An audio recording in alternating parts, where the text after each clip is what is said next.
Hello, hello. Lahat ho ng mga tulog ay pumalakpak po.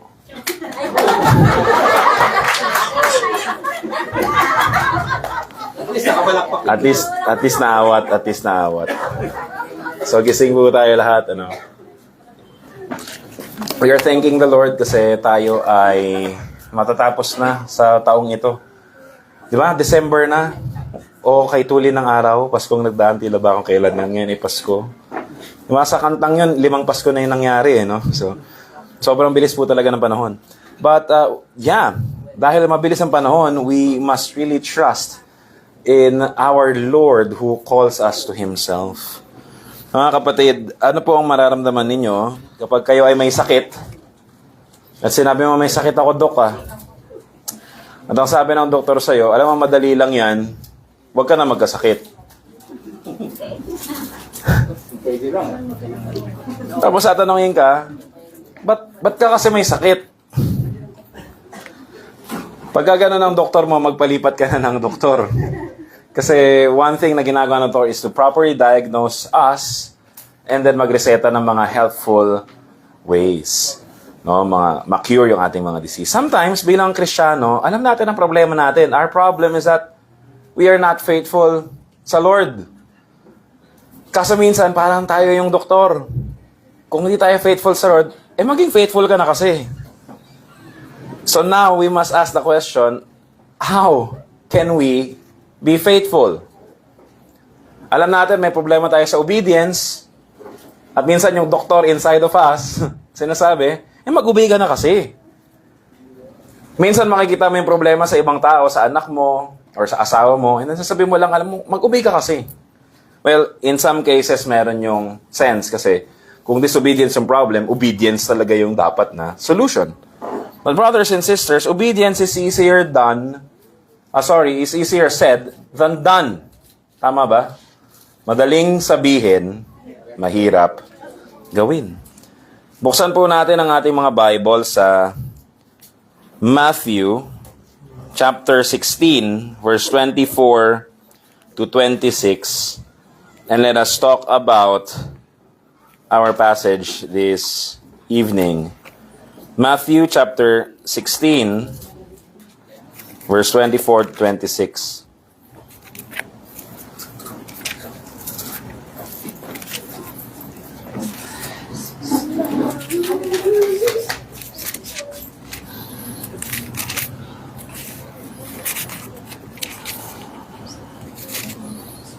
Verse 24, Then Jesus told His disciples, If anyone would come after me, let him deny himself and take up his cross and follow me. For whoever would save his life will lose it, but whoever loses his life for my sake will find it. For what will it profit a man if he gains the whole world and forfeits his soul? Or what shall a man give in return for his soul? God bless the reading of His Word. Tayo po ay manalangin. Lord, maraming salamat sa tayo na binigay sa amin to receive your Word this afternoon, to be affirmed in the gospel, to be rebuked from our sins, and to see the hope of glory that we can find in Christ alone. Lord, samahan niyo po kami, and may you be our hope. In Jesus' name we pray. Amen and amen. Buksan ko lang kasi nainitan ako. Brothers and sisters, our passage, Matthew 16:24-26, talks about discipleship. Jesus Christ is addressing the crowd na mga sumasama sa Kanya, pero ang sinasabi niya dito, merong requirement. If you want to follow me, this is the requirement. If anyone would come after me, let him deny himself and take up his cross and follow me. So denying the self, taking the cross, and then following Christ. Isa-isahin natin yung verse na yon. What does it mean to deny ourselves? Bakit mo kailangan i-deny yung sarili mo? Ibig sabihin ba ng denial ng sarili natin, hindi naman ako makasalanan? That's self-denial.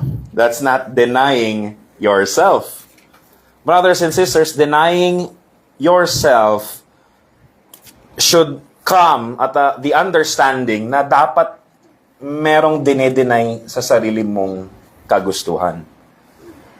Our catechism for this afternoon sa Heidelberg Catechism, pwede ba nating i-flash yung ating catechism? Ang sabi ng ating catechism sa Heidelberg Catechism, what does the third petition mean? Tandaan natin, balik tayo, Ate Gabi, atras tayo konti. Heidelberg Catechism, what is your comfort in life and in death? That I am not my own, but belong body and soul in life and death, my faithful Savior Jesus Christ, and so on and so forth. Mas maganda, kabisado natin. Ano? Hindi ko rin kabisado. Yung Lord's Day 1 is an introduction kung ano yung hope natin bilang Christian. And sabi dun sa Lord's Day 1, question answer 2, what is yung hope mo, o what shall you do o to live and die in discomfort? Kailangan malaman mo yung sin and misery natin. Kailangan malaman mo yung grace na na-receive mo sa Lord, na nag-save sa'yo from your sin. Then kailangan mabuhay ka ng matutunan mo kung paano tamang magpasalamat sa Lord. So yung Heidelberg Catechism, ang outline niya, alam na natin, is guilt, grace, gratitude, or sin, salvation, service. Diba? Tapos, nung nag-proceed yung Heidelberg Catechism, binreakdown niya itong mga articles na ito. Yung Apostles' Creed, inisa-isa. Yung articles on baptism and sacrament, nandun din. Pero meron ding tinatawag na articles on the Ten Commandments. So, alam natin yung Ten Commandments, inisa-isa sa atin, finalesh natin yung Ten Commandments. Meron tanong after ng Ten Commandments, meron bang pwedeng mag-perfect ng Ten Commandments while here on earth? Ano pong sagot ninyo bilang mga nakinig ng sermon? Ang sagot ay, meron bang naka-perfect ng Ten Commandments na yun dito sa mundong ito? The answer is yes, si Jesus. Pero tayo, hindi.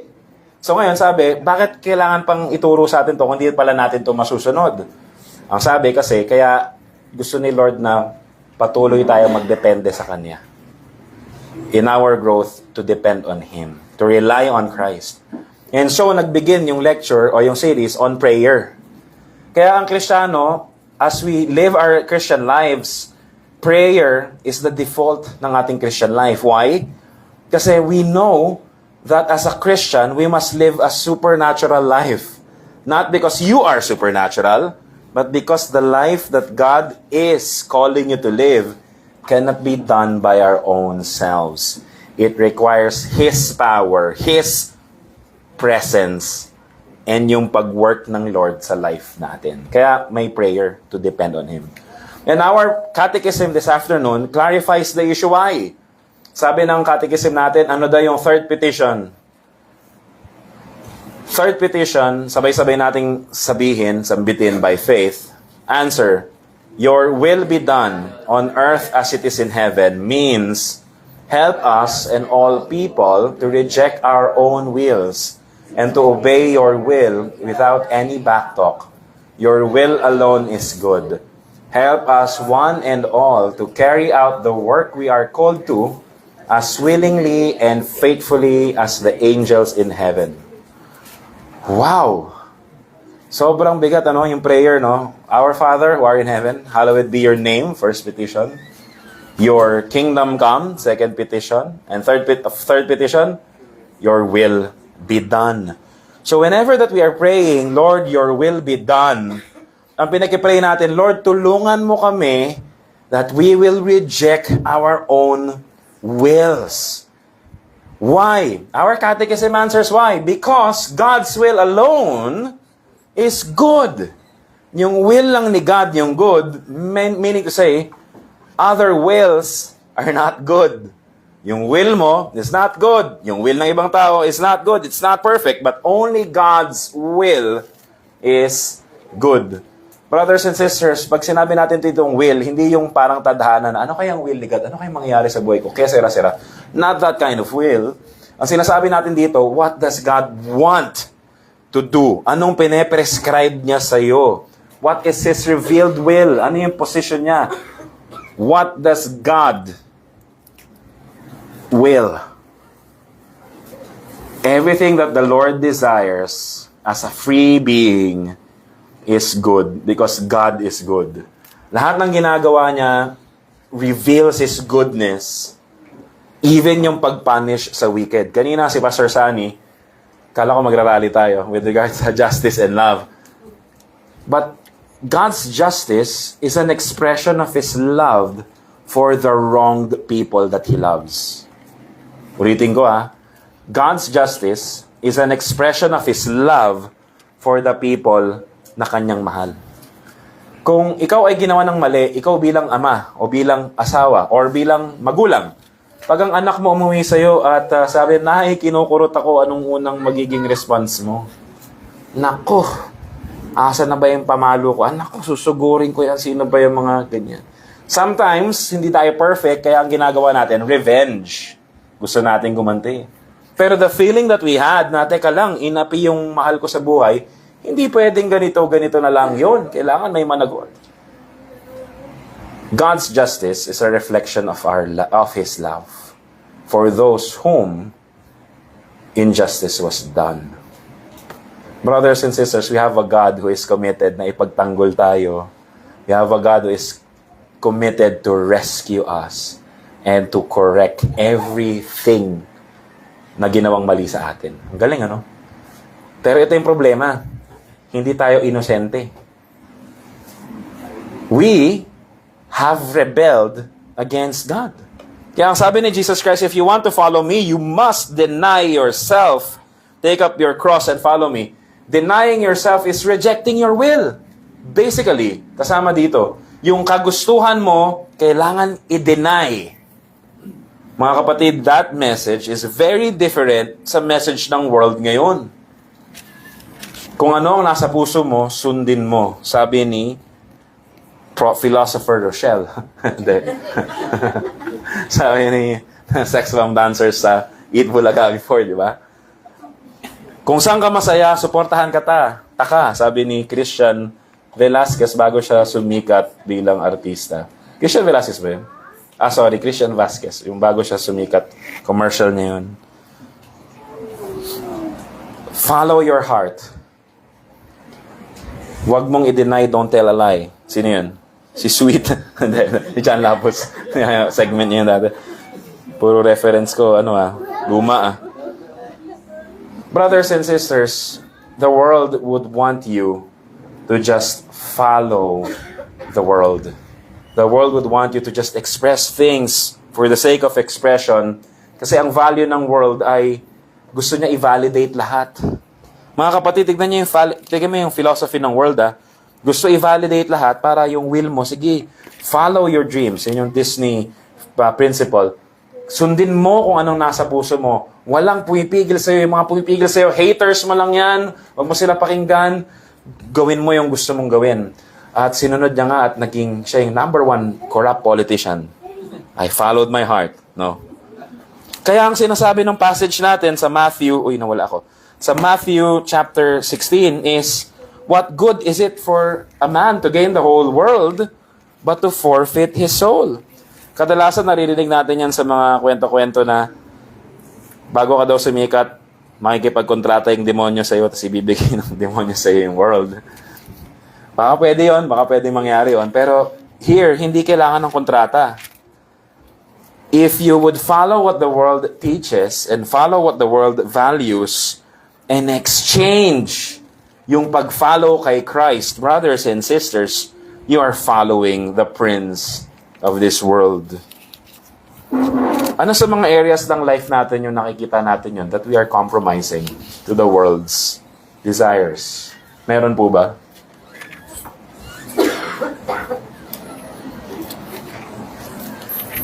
Huwag ka na mag-Lord's Day. Sayang ang oras.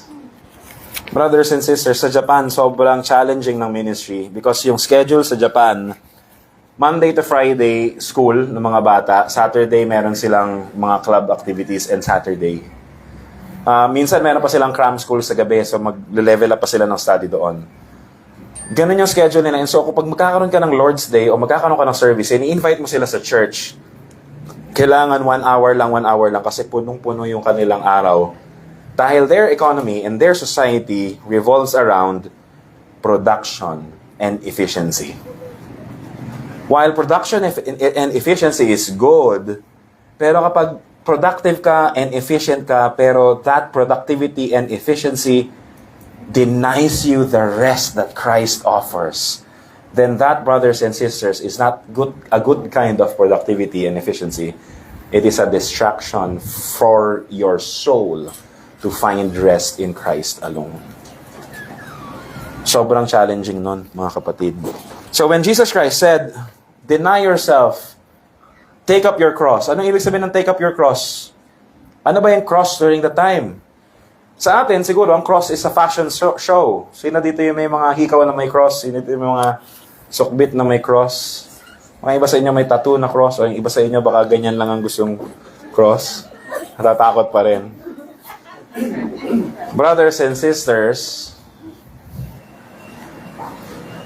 sa atin di ba natapos na tayo sa Ten Commandments, so sabi natin yung image ni Christ, mas maganda, hindi natin siya binibilieve, So kung may cross kayo, mas maganda wala nakapako.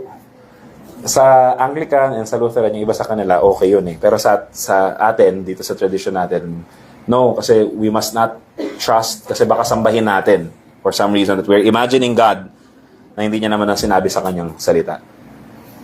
But brothers and sisters, yung cross is not just fashion or not just art or not just reminder. But when Christ said na take up your cross, He was talking about a paraphernalia for death penalty. Sino bang nakaabot ng death penalty dito, mga kapatid? Naabutan niyo pa yung death penalty? Kasi ngayon wala ng death penalty, di ba? But in Philippine history, nagkaroon ng death penalty. Merong Silya Electrica. Naabutan ko pa yung Silya Electrica kasi naabutan ko yung inauguration ng lethal injection. Lethal injection. Yung maliit na injection, lethal injection din. Lethal injection, yung parang patutulugin lang and then death penalty. So, naabutan ko pa yun, tapos naabutan ko na na-abolish siya. Brothers and sisters, when Christ said, take up your cross, the cross was the death penalty ng Roman Empire during that time. Ang pinapako sa cross ay yung mga rebelde against Roman Empire. And so when Jesus Christ said, take up your cross, you're not just merely required to deny yourself kasi may problema sa self mo and sa self-will mo, but you are required to die doon sa self mo and sa will mo, then follow Christ. Take up your cross, deny yourself, take up your cross, and follow me. Brothers and sisters, question, ano yung sinabi ni Jesus Christ? Is it law or is it gospel? If anyone wants to be my follower, you should deny yourself, take up your cross, and follow me. Is it law or is it gospel? Pag sinabi ng law, dapat mong gawin. Pag sinabing gospel, ginawa na ni Christ lahat for you. Is it law or is it gospel?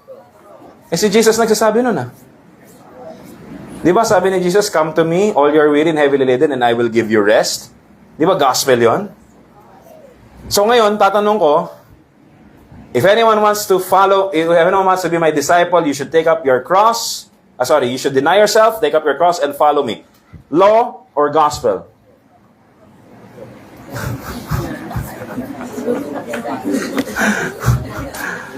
It's law. Brothers and sisters, bakit law? Si Jesus magbibigay ng law. Brothers and sisters, Jesus Christ did not violate the law. He fulfilled the law. And He is a good teacher of the law. He is the greatest teacher of the law. Kasi hindi Niya sinabaw yung law, but He gave us the full blunt of the law.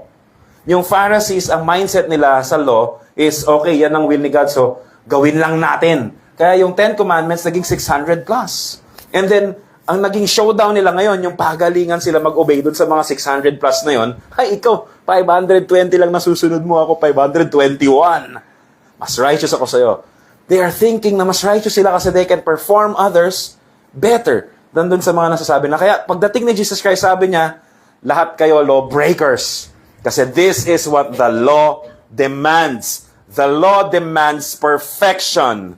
If anyone wants to follow Christ, he must deny himself perfectly. He must carry his cross perfectly. And he must follow Christ perfectly. Brothers and sisters, nakita niyo yung problema doon. Walang problema kay Jesus Christ. Hindi siya yung doktor na, ang problema, sundin mo lang. You know what's the problem? We cannot follow the law. We cannot give what the Lord demands of His perfect law. And so, etong denial na ito is not something that sasabihin lang natin, uy, dapat i-deny mo na yung sarili mo. I-deny mo lang yan. Deny mo lang. Huwag mo susundin yung sarili mo. Take up your cross, diba? I-deny mo nga. Huwag ka lang, deny mo. We can encourage, papaalala natin yung kapatid natin na, kapatid, huwag ka nang mag-react according to the pattern of this world, but respond according to your new nature in Christ. I-deny mo yung sarili mo. Praise God. Pero, kung walang grounding yun sa yung identity in Christ and you're trying to follow this commandment ni Lord na yun yung maggagawa ng identity mo, you are setting yourself up for failure and disappointment because you can never truly give that perfect obedience. Sabi ni Apostle Paul, buksan natin ang ating mga Bibles in Romans chapter 7, 18 to 24. And mayroong debate dito kung ito ba ay sinabi ng unbeliever or believer. Ang belief natin dito, brothers and sisters, is believer si Paul nung sinasabi niya ito. And he is just fleshing out yung true reality ng sinful nature remaining in us. Romans chapter 7, verses 18 to 24. At anong sabi? Romans 7, 18 to 24. For I know that nothing good dwells in me, that is in my flesh. So he's talking about his fallen human nature. For I have the desire to do what is right, but not the ability to carry it out. For I do not do the good I want, but the evil I do not want is what I keep on doing. Now if I do what I do not want, it is no longer I who do it, but sin that dwells within me. So I find it to be a law that when I want to do right, evil lies close at hand. For I delight in the law of God in my inner being. So believer siya kasi nag-delight siya in the law of God. Pero may problema pa din sa kanyang perfect obedience, sa kanyang obedience of the will. But I see in my members another law, waging war against the law of my mind and making me captive to the law of sin that dwells in my members. Verse 24, Wretched man that I am, who will deliver me from this body of death? Brothers and sisters, Paul was saying this as a reflection ng kanyang Christian status and yung dilemma natin as we are still struggling against sin and struggling to deny our wills, deny ourselves, and follow the will of God. Meron na usang kanta dito at binasa niya yung kanta dito. Gusto kong bumait pero hindi ko magawa. Ano niyo ba yan? Ano niyo ba yan? Gusto ko ang bumait, pero di ko magawa. Rap yun, nung time namin, old school. And many churches ang nagsasabi, mali yun, sinful yun. Pero, I don't know the whole lyrics, hindi ko na maalala yung whole lyrics, baka nga talaga sinful yun. But, brothers and sisters, that chorus, gusto kong bumait, di ko magawa, is what Romans 7 is saying. I delight in the law, I want to follow God, pero hindi ko magawa. Now, question, brothers and sisters, gusto ba talaga na sumunod o ayaw talaga sumunod? Pag ikaw ay, ano ba talaga ang gusto mo? Gusto mo ba talaga mag-obey sa Lord o gusto mo talaga magkasala? Can you understand the dilemma now? So, brothers and sisters, sino dito yung nakakasunod na sa mga utos ng Panginoon? Kahit hindi perfectly. Yung mga may desire na nasumunod na sa Lord, meron po ba tayo dito? Yes, as a believer, dapat we should desire kung ano yung will ni God, yun yung will natin. Gusto natin sana yun. Pero sino dito na are still struggling with sin? Nagkakasala pa rin tayo. Gumagawa pa rin tayo ng kasalanan. Minsan sinasadya, minsan hindi sinasadya. Lahat tayo. Tama po ba? So ano ba talaga ang gusto natin? Gusto ba nating sumunod sa will ni Lord? O gusto natin magkasala? Ano ba talaga ang totoo? Brothers and sisters, nakita niyo yung dilemma doon.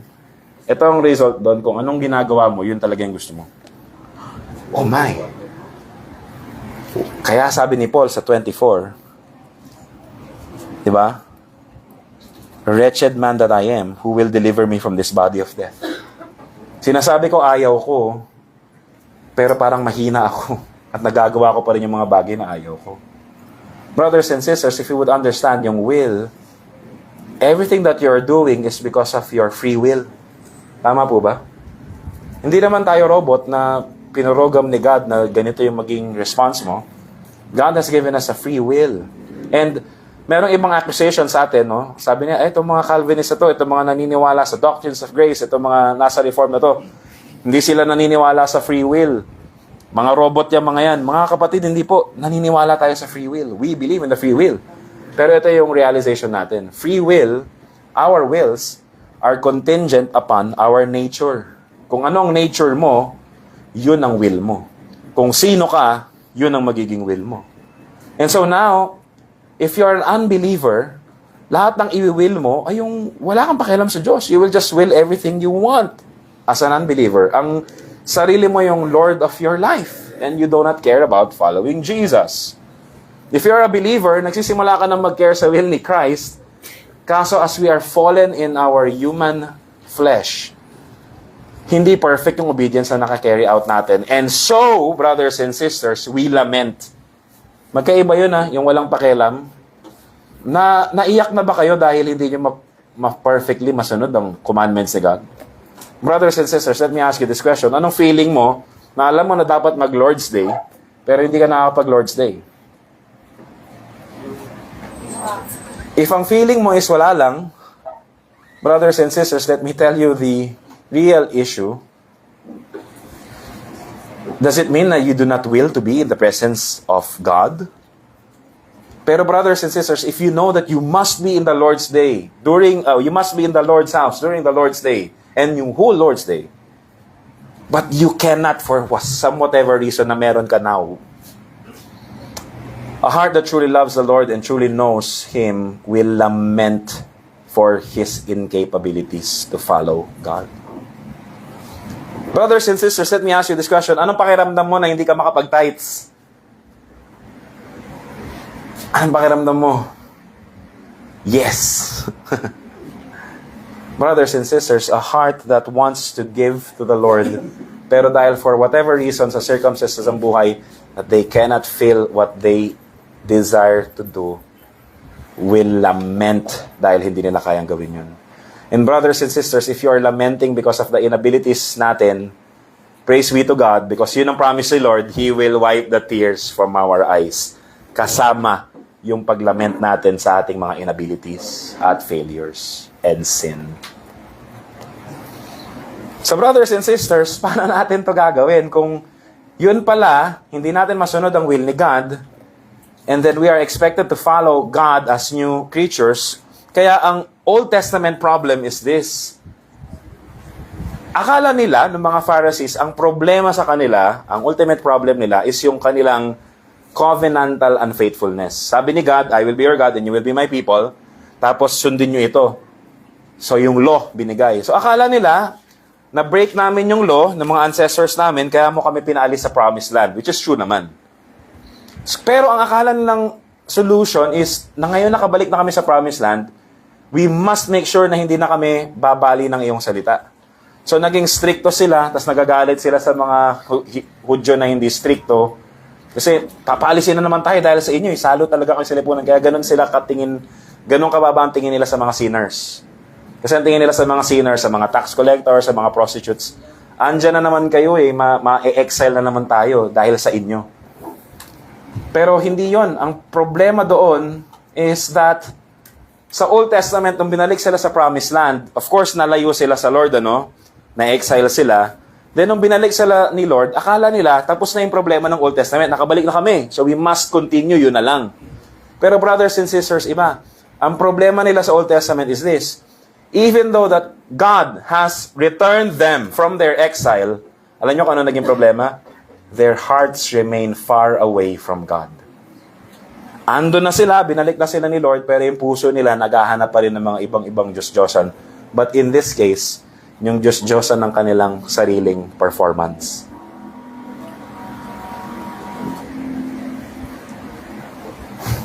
And so the problem of the Old Testament is this. They are so near, yet so far, sa Lord na nag-draw near to them. Pero mga kapatid, ang message ng gospel is this. It's not about how we must go near to God, but the message of the gospel is this. We are far away from God. Our hearts are far away from God, but He sent us His Son.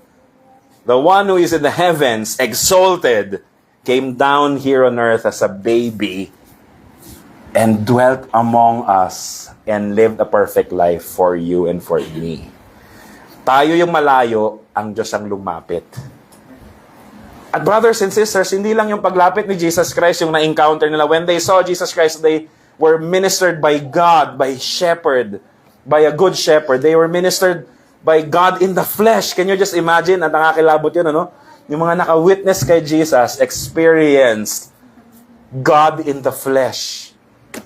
And brothers and sisters, sasabihin nyo, nakakaingit naman sila. Sana nung nakita ko na yun noong unang panahon. Pero brothers and sisters, hindi tayo nahuhuli. Why? Because that same God who walked here on earth died a perfect death as a sacrificial offering. Siya na yung namatay. Kasi diba ang kailangan mamatay? Bago siya mamatay, anong pinaray ni Jesus Christ? Bago mamatay si Jesus Christ sa cross, anong sinabi niya? Anong pinaray niya? Ano yun? Lord, yung mga disciples ko, ingatan niyo sila. Tama, di ba? Sa John 17. Pero ano pang pinaray niya? Lord, if you are willing, let this cup pass away from me, but not my will be done, but your will be done. Brothers and sisters, merong sinabi si Gregory of Nyssa na yung incarnation ni Christ, o yung pagiging katawang tao ni Christ is so important kasi what is not assumed by God cannot be healed. Ulitin ko what is not assumed by Christ as a human being cannot be healed. So dahil si Christ ay nag-assume ng true human body, our bodies can find healing in Christ. Amen? Ano yung ultimate expression ng healing ng body natin? Hindi yung wala ka ng sakit ngayon. Sa totoo lang, yung sakit mo ngayon, pwedeng lumalayan. Pwede din pagalingan ng Panginoon. Pero pwedeng lumalayan towards death. Naniniwala ba kayo doon? Pwedeng mangyari yun? Kakatakot, tanggapin yun, ano? Pero ganun talaga ang reality. Lahat tayo mamamatay ng cardiac arrest pagdating ng panahon. Pero complication ng, di ba? Ba't ka namatay cardiac arrest? Kasi complication na ng mga sakit. Cardiac arrest yung pagtigil ng puso. Sometimes it's natural kasi old death. Sometimes nakakatakot kasi bigla.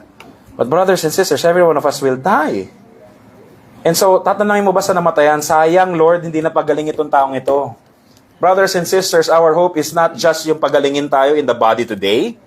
Ang ultimate expression ng healing ng bodies natin is when God gives us a resurrected body na wala ng sin.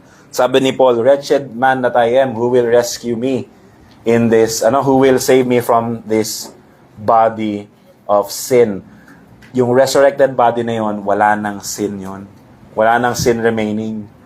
Truly healed na, fully healed, completely in the presence of God. Brothers and sisters, how we long for that day. So when Christ assumed a human body, it is for the healing of our bodies that will be expressed in the resurrection of our bodies pagdating ng panahon. He assumed a truly human soul, si Jesus Christ. Jesus Christ naging totoong tao with a truly human soul. Kasi ang tao ay body and soul. Ibig sabihin ng true human soul, yung kanyang faculties ng mind, he really has become like one of us. He assumed a human soul so that he can heal our human souls. In Christ, we have comfort knowing that He is taking care of us. Brothers and sisters, dahil meron siyang human soul, meron siyang human mind, Jesus Christ has two wills. One divine and one human will. So dito ngayon nagtatanong, no? Sabi ni Jesus, if you are willing, let this cup pass, but not my will be done. But not my will be done, but your will be done.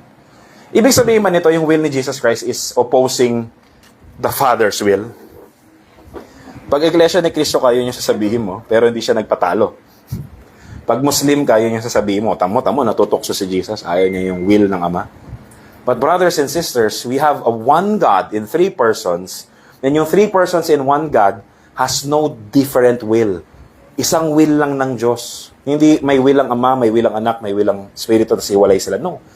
God is one, and that will is one. The will of the Father is the will of the Son, and the will of the Son is the will of the Spirit. Walang hiwalay doon. Pero bakit sinabi ni Jesus Christ na not my will be done, but your will be done? What is He doing there? Is His human will contradicting His divine will? Brothers and sisters, nung sinabi niyang not my will be done, Jesus Christ as a human being kagaya natin, felt the weight ng i-embrace niya. Imagine mo, anong i-embrace niya? He will embrace the wrath of God for your sake. The wrath of God, yung justice ni God against all evil, He will embrace it sa kanyang weak human body. Brothers and sisters, sino dito yung takot magpa-injection? Nakakita lang ng injection, namumutla na.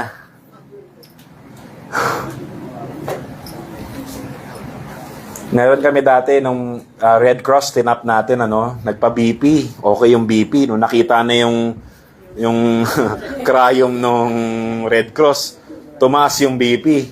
So, hindi kaya. Takot talaga. Diba? Sabi nila, diba, si Manny Pacquiao, sobrang galing mag-boxer, pero takot daw sa cryom, sabi nila noon. Brothers and sisters, cryom pa lang yun. How much more embracing the full wrath of God in your weak human body. Kung ikaw natakot ka sa injection, para sa'yo naman yun, Christ embraced the wrath of God na mas matindi pa sa injection na pwede nating tanggapin. But it is not for Him. It is for you. So can you imagine yung takot na meron siya?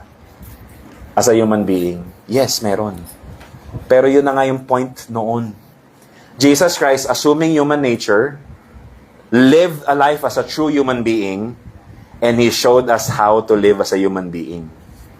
Not by following our own wills, per se, but by submitting our will to God who wills perfectly and who wills alone, who wills good alone. Siya lang.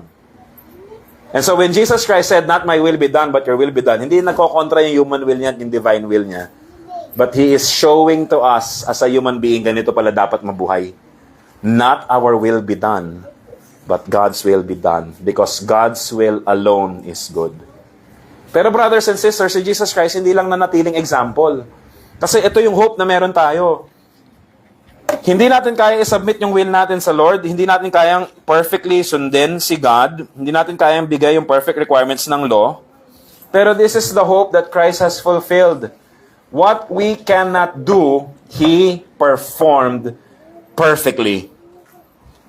What we cannot give, He gave perfectly. Ano sabi ni Jesus Christ? If anyone wants to be my disciple, you should deny yourself, take up your cross, and follow me. Brothers and sisters, by Christ dying on the cross for your sake, we are able to deny ourselves and to take up our cross, not because magaling tayo, but because of our union with Christ. Mga kapatid, ang pangako ng Old Testament is this: I will give you a new heart, and I will sprinkle clean water on you, and I will put my law in your heart. Yun ang hope nila sa Old Testament. Kasi yung hearts nila malayo sa Lord. Ang hope nila, bigyan kami ng bagong heart ni Lord. Now, brothers and sisters, in the New Testament, alam mo kung anong ginawa niya? He united us to Himself. Kaya sa Romans 6, di ba? Ano yung binasa natin kanina? Romans 6 is pointing about our union with Christ. But it's talking about baptism. Kasi yung baptism is the objective reality of what happened to us. We were united to Christ. Basahin ko Romans chapter 6. Do you not know, verse 3, do you not know that all of us who have been baptized into Christ Jesus were baptized into His death? We were buried therefore with Him by baptism into death, in order that just as Christ was raised from the dead by the glory of the Father, we too might walk in the newness of life. Nakita ninyo yun? Dahil na-baptize ka na kay Christ, you are united to Him. When Christ died on the cross, you also died with Him. So mga kapatid, question lang. Kailan tayo na-unite kay Christ? Na-unite ba tayo kay Christ nung naniwala na tayo kay Christ? O hindi ka pa na-unite kay Christ? Na-unite kay Christ pag nakita na kayo in the future? Kailan tayo na-unite kay Christ, mga kapatid? Brothers and sisters, there are 3 points in life na masasabi na we are united kay Christ. 1, we are united in Christ during the election. Nung hindi pa tayo nag-exist lahat, hindi pa nag-exist ang creation, before the world began, inisip ka na ng Diyos, pinili ka na ng Diyos. Kaya sabi ng Ephesians, He has chosen us in Christ before the foundation of the world. Wow!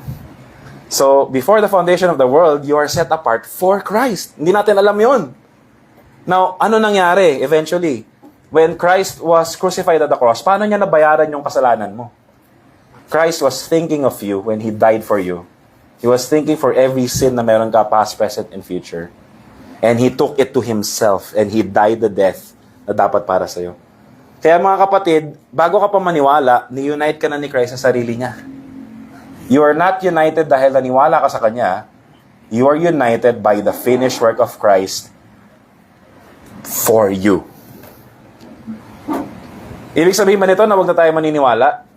Mga kapatid, we receive the blessing of that union when we believe by faith. Faith is the hand that receives the blessing. So, na-unite ka na kay Christ, ang pinaniniwalaan natin bilang believer is this: because of what Christ has done, I am able to deny myself. I am able to crucify myself. Why? Because He denied Himself for me and He was crucified for me. I stand by no other ground other than what Christ, but except for what Christ has done for me. Yun lang yung aking confidence. And so, brothers and sisters, if you understand that you are united to Christ, that is the only ground na pwede mong gawin. I can deny myself kasi I have a new identity. I was crucified with Christ. I was buried with Christ. When Christ was raised from the dead, He raised me from the dead. I am a new creation in Christ. And so, brothers and sisters, we can deny our own wills and submit to the will of God. Why? Because of Christ. Kasama yon sa ginawa ni Christ sa atin. And so, brothers and sisters, let me ask you this question. Can we deny our wills? Perfectly hindi. But now we have the grounds. Paano natin i-deny? We should deny our wills. Why? Because it's the very reason why Christ has to die for us. Ang wills natin will continue to sin, continue to run away from God. But the perfect will of God is that He drew us to Himself. And He has united us to Himself. Kaya mga kapatid, whenever that we are walking our Christian faith, ang tanong natin is ganito, hindi ganito. Have you denied yourself well? Na-deny mo na ba talaga yung sarili mo? Na-perfect mo ba yung obedience mo? Did you really take up your cross? Talaga bang nasusunod mo ang Panginoon? Brothers and sisters, hindi ganun ang tanong natin sa simula. Alam niyo kung anong tanong natin? Brothers and sisters, let's ask the question, to whom do you belong to? Sino bang umangkin sa'yo? We were claimed and bought by a price by our perfect Savior and Lord who died and bled for you and for me. Dahil doon, we can reject our own wills that revolt against God and accept God's will for us. Anong sabi? Help us. Kaya ang prayer natin, hindi yung dahil nakikarry out ko yung perfect obedience, but ang prayer natin, Lord, tulungan nyo pa rin kami. Lord, we know this is what you have done, but as we face the world, as we face Satan, as we face our own sin, yung temptation within, this is our prayer. Lord, your will be done, not my will be done. Help us and all people to reject our own wills. Help us, Lord. You are asking help from God. Lord, help us to obey your will without any backtalk. Alam niyo yung backtalk? Pagrereklamo, murmuring. Sino dito yung pag nautusan nagdadabog? Sabihin niya na lang, okay lang yon magdabog, kaysa naman yung bawal nyo kami utusan. Masama pa rin yun. But as we understand, brothers and sisters, that we are not worthy of the Lord, as we understand what Christ has done for us, let us pray na, Lord, sumunod kami pero hindi napipilitan lang. Teach us. Ano ba naman to? Susunod ako? Grabe naman to. Grabe. No. Lord, help us to know kung paano sumunod ng hindi nagbabacktalk. Lord, help us to know that your will alone is good.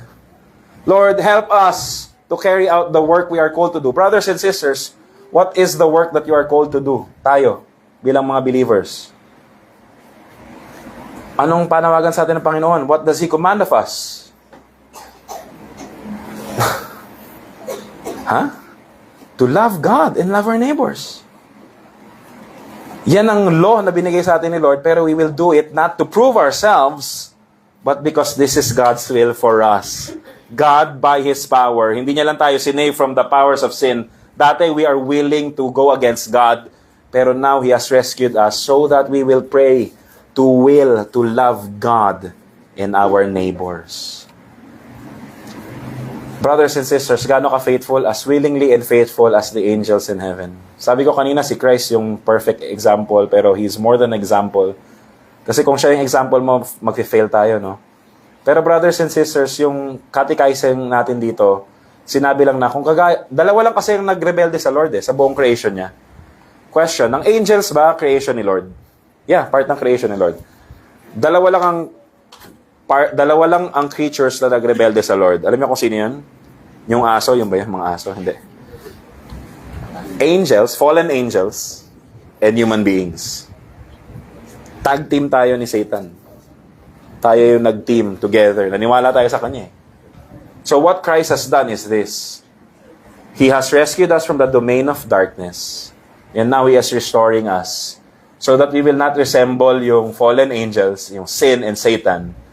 But now we would resemble yung restored creatures of the Lord that are proclaiming His glory. Pagdating ng panahon, we will worship with the angels. Ang mga angels ngayon na nasa langit, they are not rebelling against God. Mga kapatid, mas magaling ba yung angels kaysa sa atin? In terms of obedience, yes, hindi sila nagkakasala. Pero the obedience that we have is a perfect kind of obedience because the obedience that we have is the obedience of Jesus Christ on your place, in your place. Brothers and sisters, yun ang ating panalangin. Lord, teach us to obey and willingly and faithfully live our lives as a heavenly citizen. Hindi yung citizen of this world. Hindi yung citizen of the kingdom of darkness. But someone who sits at your throne gazing at your beauty. Brothers and sisters, let me encourage you na sa ating buhay ngayon, madami tayong pwedeng tignan. Pwede mo tignan yung politics, pwede mo tignan yung bank account mo, pwede mo tignan yung problem na nangyari sa'yo, yung relationship nyo bilang pamilya, anak, asawa. You can think a lot of things. You can think about a lot of things. But let me encourage you to think about these things. Christ has rescued us. Christ has united us to Himself. And Christ is seated at the heavenly throne of God. And we are united to Him. Brothers and sisters, let us look at Christ and know na all of these things in the world are temporary. But we have an eternal God who reigns with His eternal kingdom that cannot be shaken. And we are part of that kingdom because of His grace. So brothers and sisters, sa mundong ito, let us pray na hindi yung sarili nating kagustuhan yung manguna, but let us pray that God's will flourish sa buhay natin. Last question. How would you know God's will? Hindi natin malalaman kung magdodoktor ka ba eventually. Hindi natin malalaman kung mag-aasawa ka ba eventually. Pero one thing is for sure. We will know God's will through the Word of God. For God revealed His will in His Word. Kaya nga yung Word is God's revealed will. Ito yung gusto niyang tahakin ng bawat isa sa atin. May we be a church that seeks His will and obeys His will. Let's come to the Lord in prayer. Lord, salamat na marami because You are so good. Salamat na marami for You have called us to obedience. At hindi Nyo lang kami tinawag to obey You, but binigyan Niyo pa kami ng new nature that will obey and that can obey and that can desire to submit our wills to You. Lord, alam namin na mahirap yon. It's easier said than done. But let me be reminded na ang nagsalita dito hindi kami. Ang nagsalita dito kayo. It is Your word. It is Your doing. It is Your promise that You have given us Your Son and You have commanded us to pray and ask that we would reject our wills and follow You. So Lord, ito yung aming exact prayer at this very evening. Teach us to reject our wills and teach us to embrace Your will and flourish and obey Not for our own sake, but because we have seen your glory and we believe in all of your promises. Samahan niyo po kami, Lord God. In Jesus' name we pray. Amen and amen.